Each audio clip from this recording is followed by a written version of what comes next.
खुलुमबाय। गिबियावनो आङो अनजिमा बर'। दिनै आङो नोंथांमोननि सेरावहाय मोनसे जोबोर गोजोनथाव खौरां लानानै फैदों।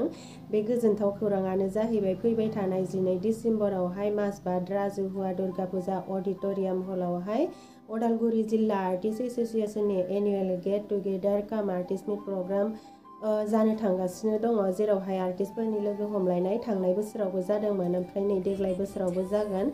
ओमफ्राय बेयावहाय सुंद' सावथुननि बादायलायनायनि एवार्ड होनाय जागोन, लोगोसे मोसानाय रोजाबनाय बादायलायनायनि हाबाफारिबो लाफादेरनाय जादों। बिनिखायनो जायफोरा गोसो गुदुं नोंथांमोना बै दिनखालि थांनानै बेयावहाय बाहागो लाहैगोन बेखौनो एसे खावलायहरनाय थाबाय।